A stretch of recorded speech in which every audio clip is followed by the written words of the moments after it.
अस्सलाम वालेकुम नाजरीन।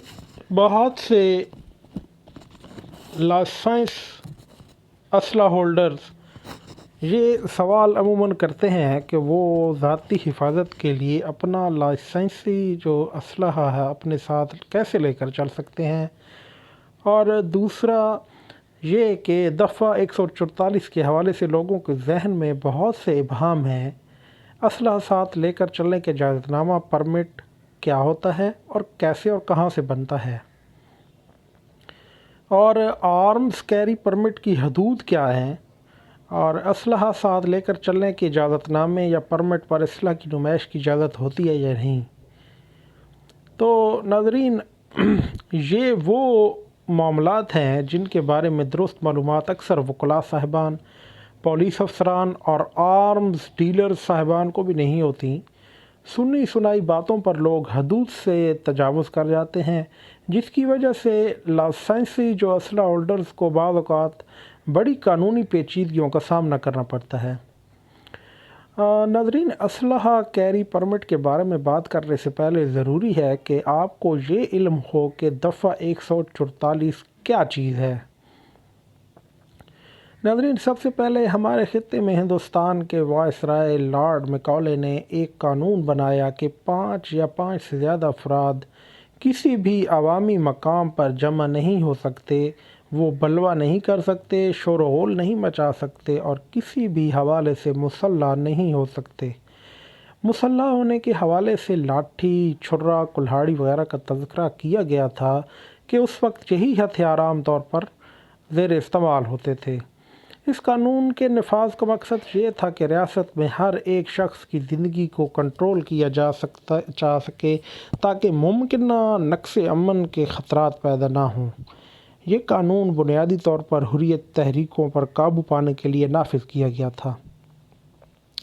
नाज़रीन, अंग्रेज़ तो पाक हिंद से चला गया मगर अपनी यादें छोड़ गया। दफ़ा 144 का कानून आज भी चल रहा है। हालांकि दफ़ा 144 पाकिस्तान के आइन के आर्टिकल 16 के मनाफी है और इंटरनेशनल ह्यूमन राइट्स लॉ के चार्टर की शिक नंबर 20 के भी मनाफी है, क्योंकि ये कानून किसी फ़र्द के बुनियादी हुकूक को सल्ब नहीं कर सकता। अब सवाल ये पैदा होता है कि किन जगहों पर दफ़ा 144 का इतलाक़ नहीं हो सकता। ये बात याद रख लें कि दफ़ा 144 का इतलाक़ अवाम की ज़ाती मलकियत की हदूद में नहीं हो सकता।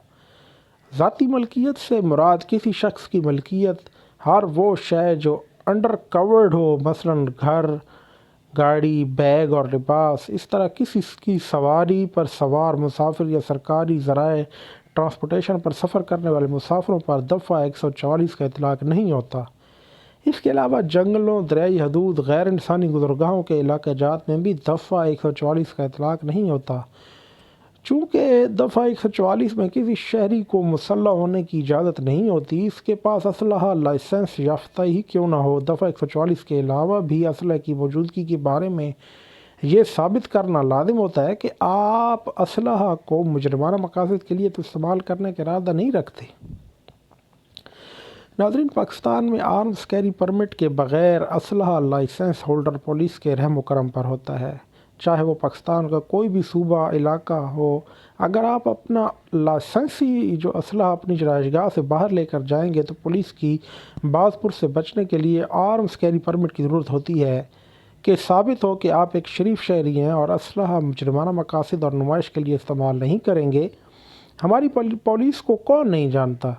परमिट पास ना हो तो लाइसेंस के बावजूद पुलिस इदारा डकैती का मुकदमा दर्ज कर सकता है और आपके पास मौका से लाइसेंस की मौजूदगी का इनहराफ करके आपको गैर कानूनी असलहा के जुर्म में गिरफ्तार कर सकती है पुलिस।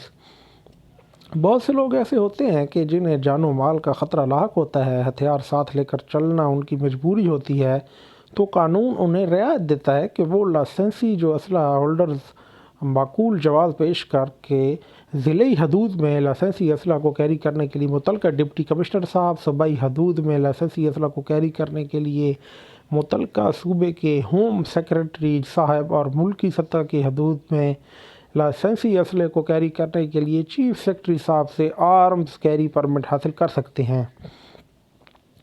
اب اس آرمز کیری پرمٹ کا اطلاق شہری اور دیہی علاقے جات میں دفعہ 144 کے دائرہ کار میں ہوتا ہے۔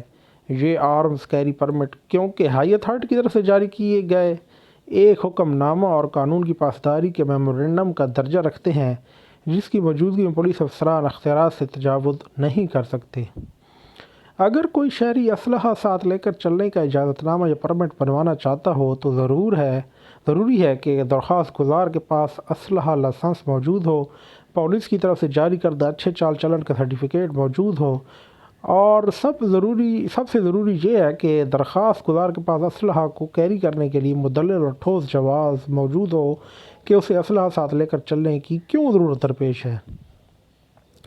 ناظرین، عام طور پر اجازت نامہ سنگین دشمنی، مقدمہ بازی، لائف تھریٹس ملنے والوں، رقم و مال کی ترسیل کرنے والوں، کسی خاص پروفیشن سے منسلک افراد کو ہی جاری ہوتا ہے۔ جبکہ کوئی شہری آرمز کیری پرمٹ کے حصول کے لیے درخواست دیتا ہے تو متعلقہ دفتر اسپیشل برانچ کے ذریعے سے انکوائری کر کے رپورٹ متعلقہ محکمہ کو جاری کرتا ہے، جس کے بعد آرمز کیری پرمٹ جاری ہوتا ہے۔